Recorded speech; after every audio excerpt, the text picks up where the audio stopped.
యేసుక్రీస్తు వారికి, పాపుల రక్షకుడు యేసుక్రీస్తు వారికి ప్రియులారా, ప్రభువైన యేసుక్రీస్తు వారు నిన్ను ఎంతగానో ప్రేమిస్తా ఉన్నాడు.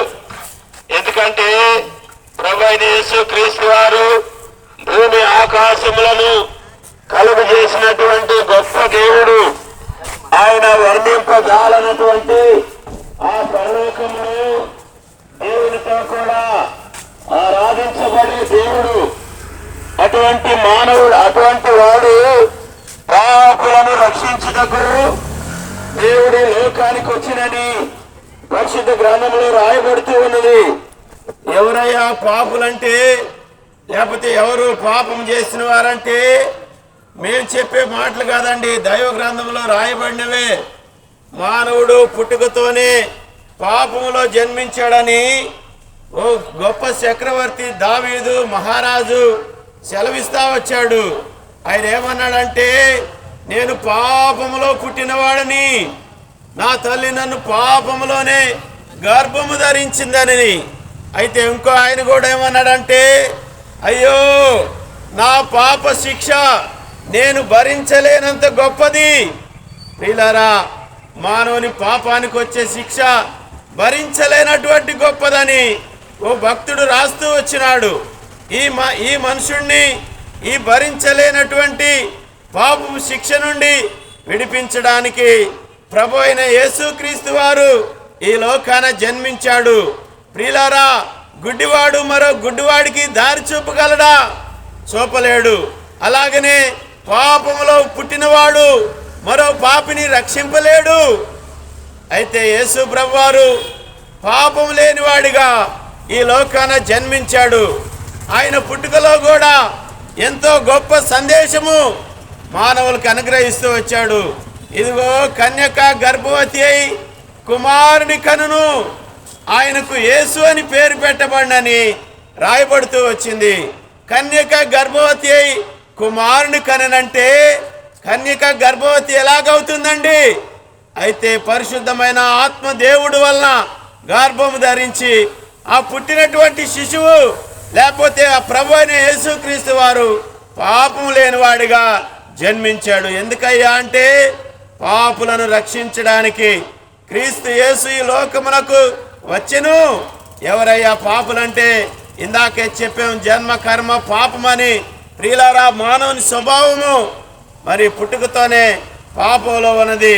పిల్లవాడు పెరిగి పెద్దవాడవుతున్న వయసులో, లేకపోతే స్కూల్కి వెళ్ళే వయసులో, 3, 2, 3, 4 తరగతుల 10 తరగతుల వయసులో ఆ పిల్లవాడికి ఓ 100 రూపాయలు ఓ పెన్షన్లో దొరికిందనుకోండి, గబాల్ని ఇది ఎవరిది అని అడిగిస్తాడా? ఈనేయుడు ఆ డబ్బులో 100 రూపాయల పెన్షన్ తీసుకొని జోబులో పెట్టుకుంటాడు. తనది కాదు, అది తప్పని తెలుసు. అయినా కానీ మానవ స్వభావం అది. అలాగే పెరిగి పెద్దవాడైనప్పుడు తనకి ఇష్టానుసారంగా పాపంలో జీవిస్తూ ఉన్నాడు. అయితే మానవుడు పుట్టుకతోనే తప్పిపోయినాడు, పాపంలో పడిపోయినాడు. అటువంటి వారిని రక్షించడానికే యేసు ప్రభు పాపం లేని దేవుడిగా ఈ లోకాన జన్మించాడు. నువ్వెంత ఘోర పాపమైనా నీ పాపానికి ప్రాయశ్చిత్తము యేసు ప్రభు దగ్గర ఉన్నది. ప్రియులారా, యేసు ప్రభు వారు పాపాన్ని క్షమించడానికి ఏవో మంత్రాలు మాయమాటలు చెప్పలేదండి. ఆయన తన శరీరమందు శిక్ష విధించబడుతూ వచ్చింది. ఎందుకు?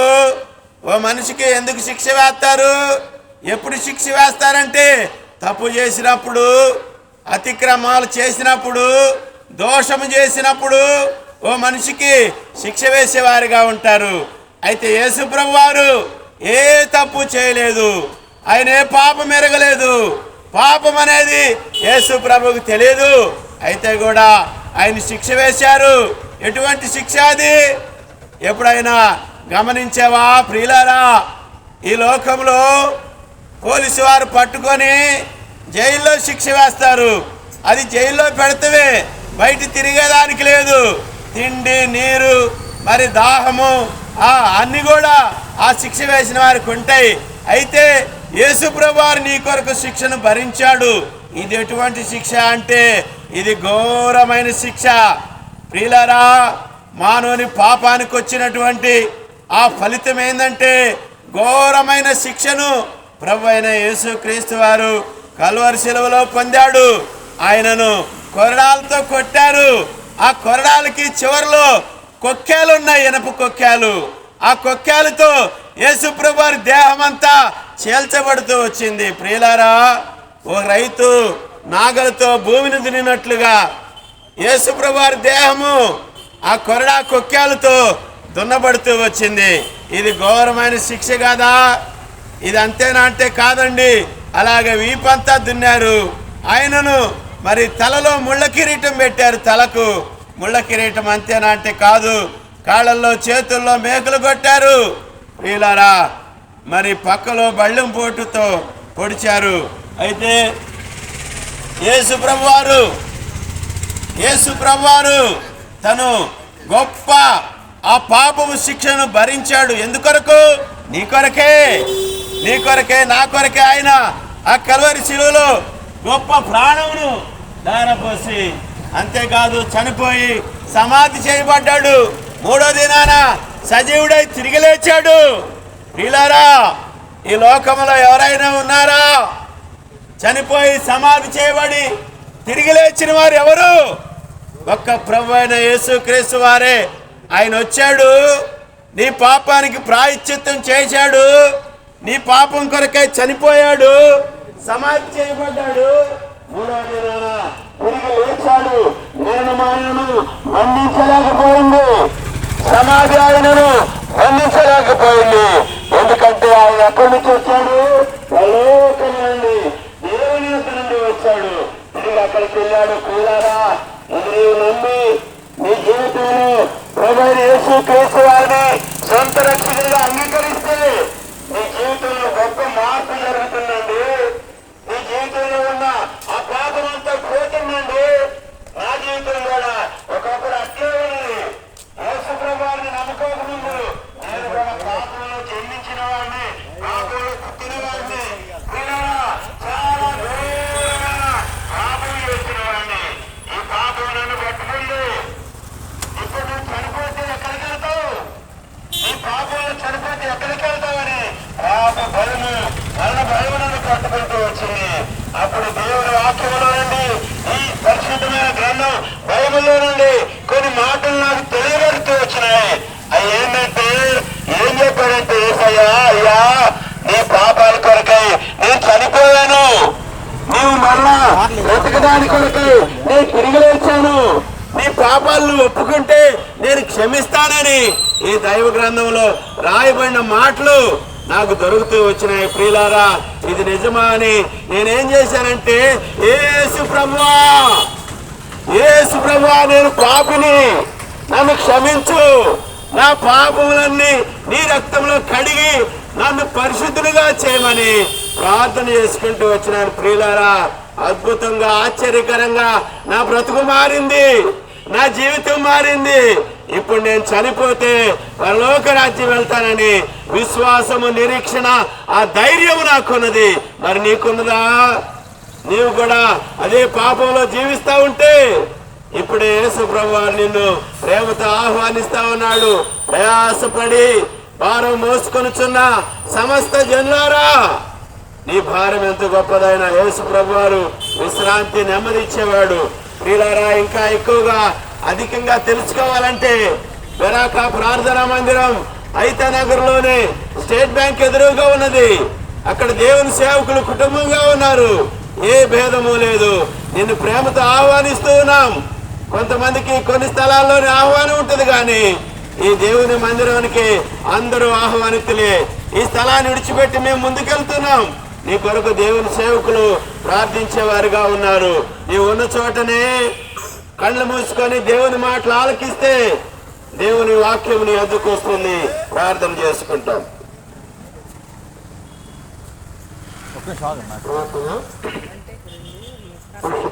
ప్రేమ అలా పేపర్లో తండ్రి మీ పరిశుద్ధమైన నామములో ఇంతవరకు మీ భాష ద్వారా తీసుకురావడం యొక్క వాక్యం బట్టి ఉన్నారు కదా. మరి నా తండ్రి యొక్క లోకంలో కాపురు నా తండ్రి మోక్షాన్ని చేరాలని మీరు రక్షకుడుగా వచ్చిన దేవుడు మా ప్రభు యొక్క రక్షణ సువార్తని మీ దాసం ద్వారా తెలియపరిచినందుకు వందనాలు. మరి విన్నవారిలో మీ రక్షణ కార్యం జరిగించండి. మా ప్రభు వారు కూడా నా హృదయాల్లో ఆ యొక్క పాపాన్ని విడిచిపెట్టి ఆ మోక్షాన్ని చేరటానికి మార్గాన్ని మీరే ధరాళం చేయమని వారిని సిద్ధపరచమని నిత్య నరకం నుంచి నిత్య జీవంలోనికి వారిని దాటించే దేవుడు అని వారిలో మీ కార్యం జరిగించి మహిమ పొందుకునే దేవుడు అని ప్రార్థిస్తూ యేసు ప్రభునామములో కొద్ది ప్రార్థన చేస్తున్నాం మా తండ్రి. ఆమేన్. ఓ యేసు ప్రభు వారికి రాజుల రాజు రారాయణ యేసు ప్రభు వారికి నిత్య జీవాన్ని చేసు ప్రభు వారికి మోక్షాన్ని చేసు ప్రభు వారికి హల్లెలూయా హల్లెలూయా.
ప్రియులారా, ఈ ఉదయకాల సమయంలో ఈ యొక్క బాలాజీరావుపేట పరిసర ప్రాంత ప్రజలకు శుభవార్తను తీసుకొచ్చామండి.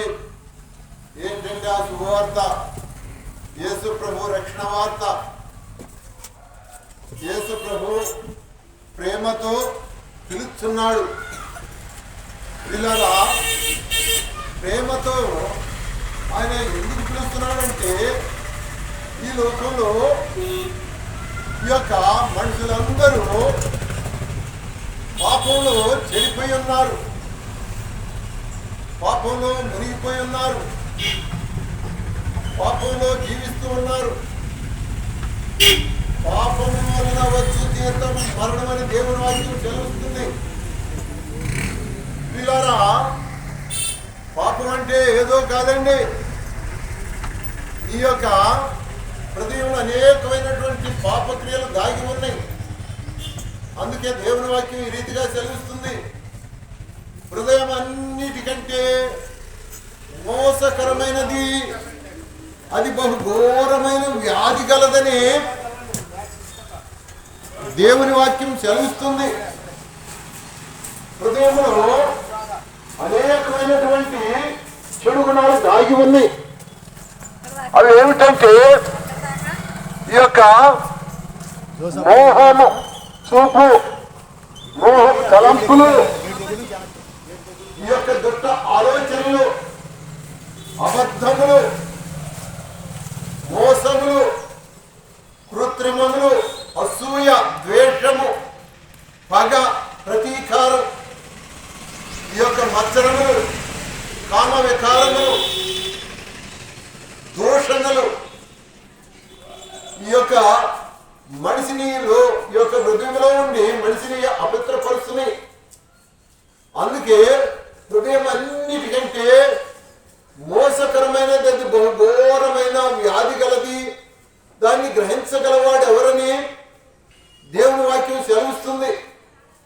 పైకి మనిషి చూస్తే బాగానే ఉంటాడు, కానీ తన హృదయ అంతరంగంలో అనేకమైన చెడు దాగి ఉంది.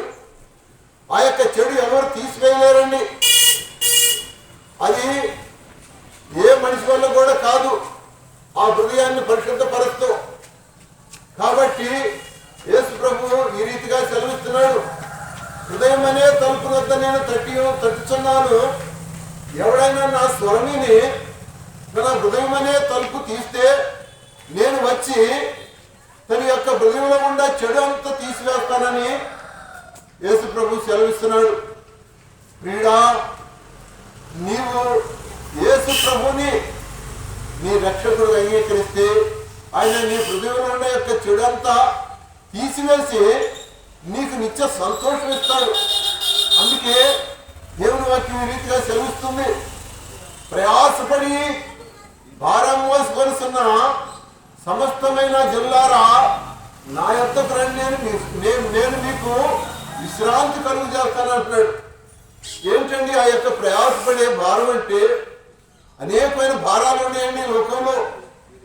ఈ యొక్క ఉద్యోగ భారం ఉంది, సంసార భారం ఉంది, బిడ్డల చదువు భారం ఉంది, ఈ యొక్క మరి పని భారం ఉంది, ఈ యొక్క మరి అనేకమైనటువంటి భారాలు ఉన్నాయి మనిషిలో.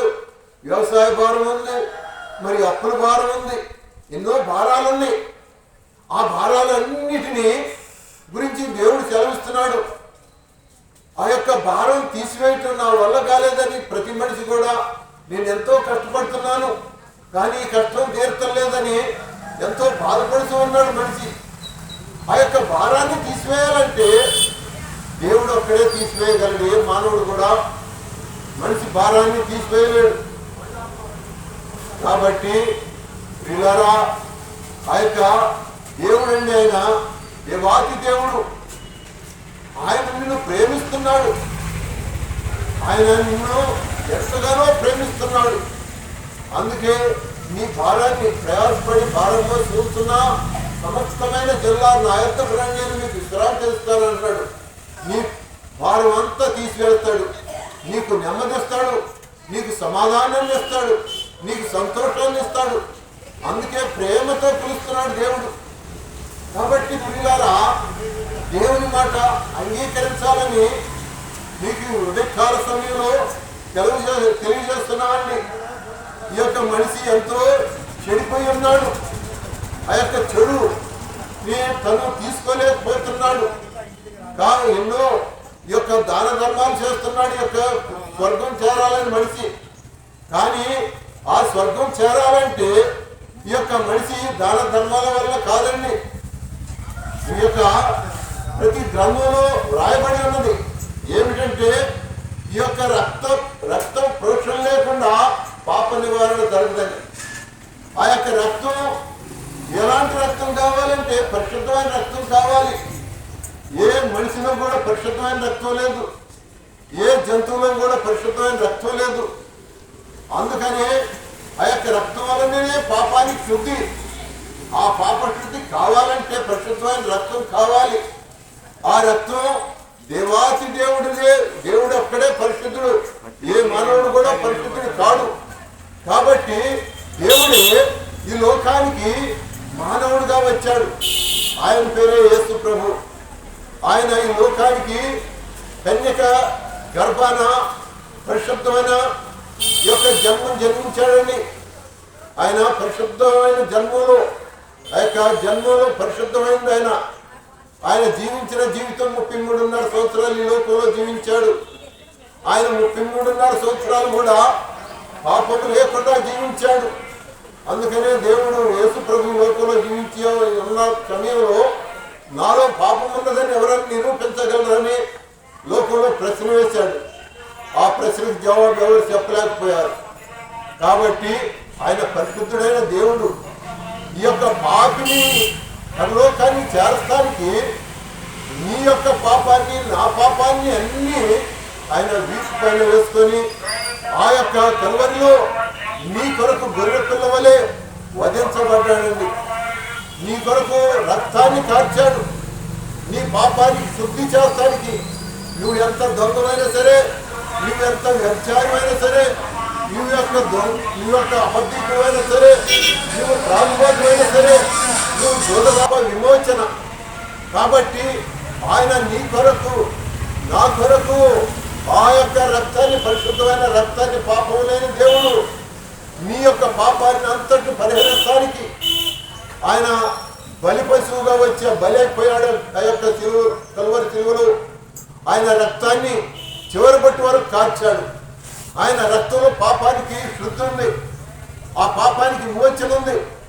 పాపం నుంచి విడుదల కావాలంటే పరిశుద్ధ రక్తంలో నువ్వు కడగబడాలంటే ఏమి లేదంటే సూక్ష్మంలో మోక్షం. యేసు ప్రభువా నేను పాపిని, నా పాపాన్ని క్షమించని నీవు హృదయపూర్వకంగా యేసు ప్రభువును నువ్వు అడిగితే ఆయన నీ యొక్క పాపాన్ని అంతటిని ఆయన రక్తంలో కడిగి వేస్తాడు. ఆయన్ని నీ హృదయంలో విశ్వసిస్తే ఆయన నీ హృదయంలో ఉన్న యొక్క పాపాన్ని అంతటిని తీసేసి నీకు నెమ్మదిస్తాడు, నీకు సమాధానాన్ని ఇస్తాడు, నీకు మోక్షాన్ని అంటే స్వర్గాన్ని ఇస్తాడు. ప్రియులారా, ఈ లోకంలో జీవించిన సమయంలోనే ఇది జరగాలి. ఈ యొక్క జీవితం ముగించిన తర్వాత 2 మార్గాలు ఉన్నాయి. ఒకటి నరకము, ఒకటి స్వర్గం.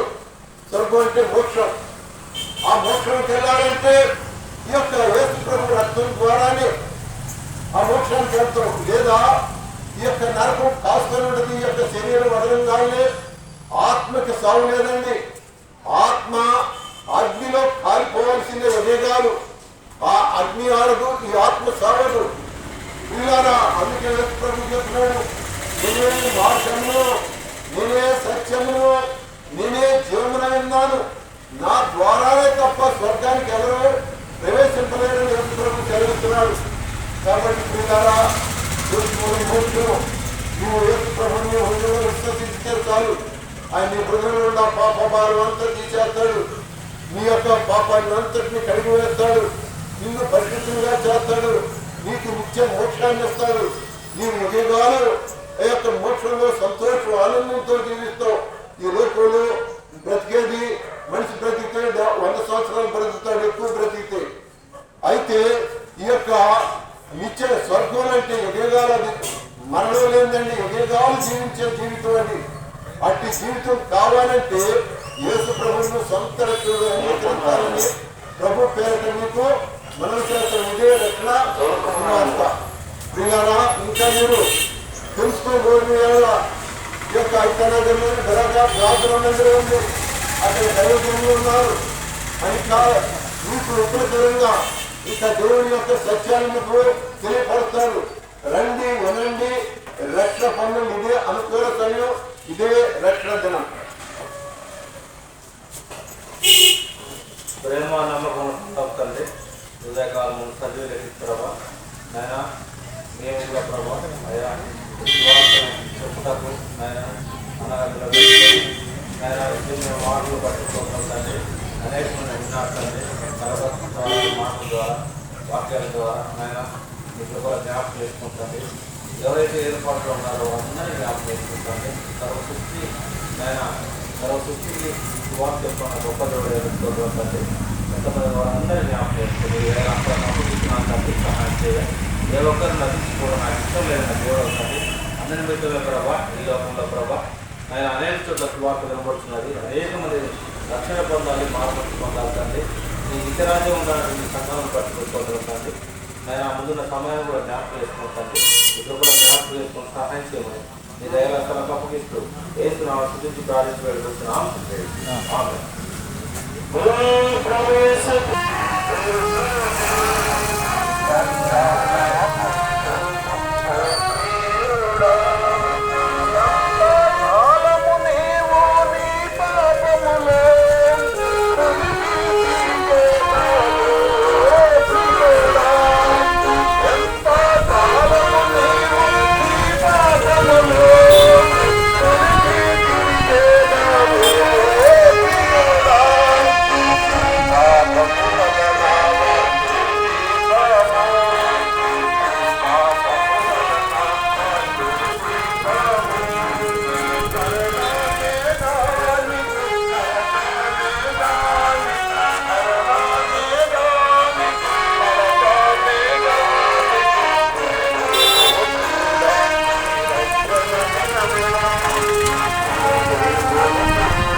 బాలాజీరావుపేట కొబ్బరి తోటలు ఏరియాలో ఉన్నటువంటి ప్రజలందరికీ ప్రభువైన యేసుక్రీస్తు వారి నామములో శుభోదయములు తెలుపుకుంటూ ఉన్నాం. అట్లాగే ఈ క్రిస్మస్ మాసంలో సకల ఆశీర్వాదాలు మీకు కలగాలని, అన్నిటిని మించి మీరు అందరూ బాగుండాలని కోరుకుంటూ మరొకసారి మీకు శుభాభివందనములు తెలియపరుచుకుంటూ ఉన్నాం. ఈ నెలని ఆనంద మాసం అని కూడా అంటారు. ఎందుకంటారంటే ఆనంద మాసం అని, ఆ దేవాది దేవుడైనటువంటి యేసుక్రీస్తు ప్రభువారు ఈ భూమి మీదకి మానవుడిగా వచ్చినటువంటి మాసం కాబట్టి, మానవుడిగా వచ్చి దైవాశీర్వాదాలు ప్రతి మానవుడికి ఉచిత కొరకై ఆయన మానవుడిగా 2024 సంవత్సరాల క్రితం రూపాంతరం పొంది భూమి మీదకు నరుడుగా వచ్చాడు కాబట్టి దీన్ని ఆనంద మాసం అని కూడా అంటారు. అయితే ఆనందం నువ్వు అనుభవించాలంటే ఆయన దేవాది దేవుడని, నా కొరకు వచ్చాడని నువ్వు తెలుసుకోవాలని ఈ రీతిగా మీ ప్రాంతాన్ని రావటం జరిగింది. ఉదయకాలం పాటలు పాడుకుంటూ వాక్యాలు చెప్పుకుంటూ మీకు పరిచయం చేసి మీరు నెమ్మదితో సుఖంతో సంతోషంతో మీరు జీవించాలనే ఉద్దేశం కలిగి మేము వచ్చాం. ఆయన ఎవరు అంటే దేవుడు. దేవుడు అంటే ఇంగ్లీష్లో గాడ్ అంటారు, జీఓడి. గాడ్ అంటే జీ అంటే జనరేటర్, జనరేటర్ అంటే సృష్టికర్త. ఓ అంటే ఆర్గనైజర్, ఆర్గనైజర్ అంటే నిర్వహించేటువంటి వాడు లేదా నడిపించేటువంటి వాడు. డి అంటే డిస్ట్రాయర్, అంటే నాశనం చేయగలిగినటువంటి శక్తిమంతుడు. ఈ 3 లక్షణాలు కలిగినటువంటి ఆ దేవాది దేవుడు ఈ భూమి మీదకి వచ్చినటువంటి కారణం ఏంటంటే నరుని యొక్క ఆత్మరక్షణ కొరకై వచ్చాడు. అలాగే నరునికి విలువ ఇవ్వడానికి వచ్చాడు. అలాగే నరునికి మరి సమానత్వం ఇవ్వడానికి వచ్చాడు. నరుని లెక్కింపులోకి తీసుకురావడానికి వచ్చాడు. అలాగే వెనకటి రోజుల్లో తను చేసినటువంటి పాపాన్ని బట్టి లేకపోతే హృదయంలో ఉన్నటువంటి నెమ్మది లేని తనాన్ని బట్టి బలులు అర్పించేవాళ్ళు. మేకలని, పశువులని, చిన్న పిల్లలని, కన్యలని అట్లా బలులు అర్పించారు. ఆ బలుల నుంచి విడుదల దయచేయట కొరకు ఆ ప్రభువారు వచ్చాడు. కనుక అవన్నీ నువ్వు అనుభవించాలంటే, నీ ఆత్మ రక్షణ పొందాలంటే ఒకటే మార్గం, ప్రభువైన యేసుక్రీస్తు వారిని రక్షకుడిగా నువ్వు అంగీకరించటమే. అయితే నేను ఎందుకు అంగీకరించాలి, నా ఆత్మకు రక్షణ ఎందుకు కావాలి అనంటే, దేవుడు సృష్టించినప్పుడు యేసుక్రీస్తు ప్రభువారు ప్రతి జీవిని, పశువుల్ని, పక్షుల్ని, మానవుని మరి సృష్టించి అందరికీ జీవాన్ని ఇచ్చాడు. కానీ మానవుడికి మాత్రమే ఆత్మనిచ్చాడు. ఆత్మ ఎందుకు ఇచ్చాడంటే, నువ్వు సంతోషంగా ఉండాలని, సమాధానంగా ఉండాలని, నెమ్మదితో ఉండాలని, ప్రేమ కలిగి ఉండాలని, అలాగే నువ్వు ఎలా ఉన్నావో అలాగే ఎదుటివాడిని కూడా ఉంచాలని. అయితే తర్వాత మానవుడు అనేక రకాలైన చెడు గుణములతో హృదయాన్ని చెరిపేసుకొని దేవునికి దూరం అయిపోయాడు. కలవరంతో, భయంతో, ఆందోళనతో ఉంటూ ఉన్నాడు. ప్రియమైన వారులారా, అందువల్లనే ఆ దేవాది దేవుడు ఆ యొక్క పాపపు ఆలోచన, చెడుతనం, కామ వికార చేష్టలు, అలాగే మరి కృత్రిమం అంటే వేషధారణ, ఇటువంటి లక్షణాలు కలిగి మానవుడు శిక్షకారకుడయ్యాడు. దేవుడిచ్చినటువంటి ప్రేమ, నెమ్మది, ఆనందం పోగొట్టుకొని శిక్షకు పాత్రుడైనటువంటి మానవుడిని శిక్షించడానికి దేవుడికి ఇష్టం లేక ఆ దేవాది దేవుడు సమస్తాన్ని విడిచిపెట్టి భూమి మీదకి వచ్చాడు. కనుక నీ హృదయాన్ని బాగు చేసుకోవాలంటే ఆ ప్రభు అక్కడే మార్గం. ఆయన ఎందుకంటే నీ సృష్టికర్త కాబట్టి, నీ హృదయంలో ఏముందో తెలుసు కాబట్టి, నీ హృదయాన్ని బాగు చేయగలిగినటువంటి వాడు ఆయన ఒక్కడే. నువ్వు దాన్ని బాగు చేసుకుంటే తప్ప నువ్వు మోక్షానికి, వైకుంఠానికి, పరలోక రాజ్యానికి అంటే ఆ దేవాది దేవుడు ఉన్నటువంటి స్థానంలోకి నువ్వు వెళ్ళలేవు. పైగా శిక్షను తప్పించుకోలేవు. కాబట్టి ఈనాడు దీని ద్వారా, శబ్దయంత్రం ద్వారా ఎక్కడున్నప్పటికీ, ఏం చేస్తున్నప్పటికీ, ఏ పరిస్థితిలో ఉన్నప్పటికీ వినే ప్రతివారు తెలుసుకోవాల్సింది ఏంటంటే, ఆ దేవాది దేవుడు అని యేసుక్రీస్తు ప్రభువారు నువ్వు భూమి మీదకి దేనికి వచ్చాయంటే నీ ఆత్మరక్షణ కొరకు వచ్చాడు. ఈనాడే నువ్వు నమ్మి నీ హృదయాన్ని ఆయన చేతిలో పెడితే నీలో ఉన్నటువంటి ఈనాడు భూమి మీద చూస్తూ ఉన్నాం కామ వికార చేష్టలు, ద్వందార్థాలతో మాట్లాడుతూ కాలేజీల్లో పిల్లలను ర్యాగింగ్ అని, ఒకరి పుట్టుక సహజంగా ఒకరి యొక్క అతని పరిస్థితి లేక అతని నైజం దాని పుట్టుకను బట్టి తెలుస్తూ ఉంది. చూడండి, పందికి పుట్టినటువంటి పిల్ల పంది పిల్లని బురదలో దూరలాడమని చెప్పాల్సిన అవసరం లేదు. అట్లాగే అశుద్ధం తినాలని దానికి చెప్పాల్సిన అవసరం లేదు, దాని నైజం అది. అట్లాగే ఒక పిల్లిని తీసుకుంటే అది చాలా మరి శుభ్రంగా ఉండడానికి ప్రయత్నం చేస్తుంది. మీలు దొరికితే నాలుగుతో నాటుకొని ఒళ్ళంతా శుభ్రం చేసుకొని మరి అది శుభ్రంగా ఉండటానికి, అశుద్ధం తిరగకుండా ఉండటానికి ప్రయత్నం చేస్తుంది. దానికి ఎవరు చెప్పాల్సిన అవసరం లేదు, దాని నైజం అది. అట్లాగే మానవ నైజం ఏంటంటే హృదయంలో పాపంతో నిండినటువంటి నైజం. పాపం అంటే ఏమి లేదండి, చెడు ఆలోచనలు, ఎదుటివానికి మనం చెడు చేసేటువంటి గుణం, క్రోధం, దుఃఖం కలిగించేటువంటి ద్వేషం, ఇటువంటి ఆలోచనలు బైబుల్ అంటుంది పాపం అంటుంది. ఇటువంటి ఆలోచనతో ఆ హృదయాన్ని పెట్టుకొని మరి జీవితం కొనసాగిస్తున్నటువంటి మానవుడు. అందుకని బైబుల్ చెప్తుంది, యేసుక్రీస్తు ప్రభువారు అంటున్నాడు, నా శాంతిని నీకు అనుగ్రహిస్తాను, లోకం ఇచ్చినట్టుగా కాదు. లోకంలో శాంతి ఉపశమనం మాత్రమే, కొంతవరకు మాత్రమే ఉంటుంది. నిత్య శాంతి కావాలంటే ప్రభు యేసుక్రీస్తు వారు మాత్రమే ఇవ్వాలి.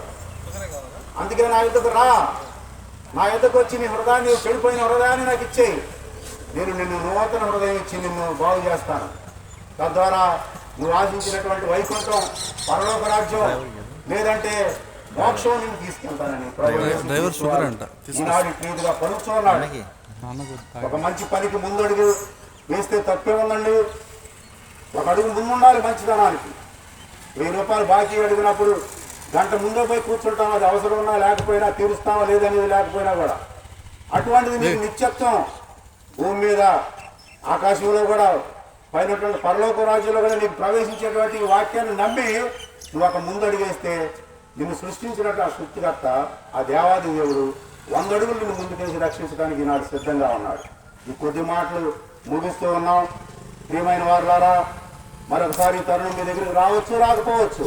ఇదే మిక్కిలి అనుకూలమైన సమయం. ప్రభువైన యేసుక్రీస్తు వారిని అంగీకరించు, రక్షణ పొందు. ఈ కొద్ది మాటలు ముగిస్తున్నాం, తిరిగి వెళుతున్నాం. ఆలోచించు, ఆచరించు, రక్షణ పొందు. ఇంకా మీరు అధికంగా తెలుసుకోవాలనుకుంటే బెరాకా ప్రార్థనా మందిరం, ఐతానగర్ SBI బ్యాంక్ ఎదురుగా ఉంటుంది. గత 40 సంవత్సరాల నుంచి అక్కడే ఉంది ఆ మందిరం. అక్కడ అనుభవమైనటువంటి దైవ సేవకులు, పెద్దలు, విశ్వాసులు, పరిచారకులు అందరూ ఉంటారు. మీరు ఏ సమయమైనా రావచ్చు. వారంలో ప్రతిరోజు అక్కడ మీకు బైబిల్ గురించి వివరణ ఇవ్వబడుతుంది. కాబట్టి ప్రభు నామంలో మిమ్మల్ని అందరినీ మనస్ఫూర్తిగా వినయంతో, వినమ్రతతో మిమ్మల్ని ఆహ్వానిస్తున్నాము. అతిథిగా రావాలని మనం చేస్తూ ప్రభు నామంలో ఈ మాటలు ముగిస్తున్నాము.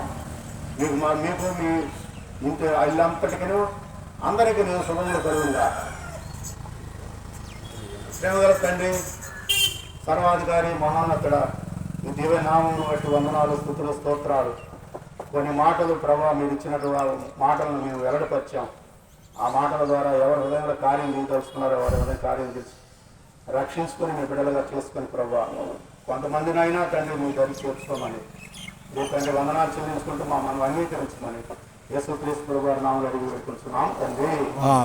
చెప్పండి, జయమని యేసుక్రీస్తు వారికి, పాపుల రక్షకుడు యేసుక్రీస్తు వారికి.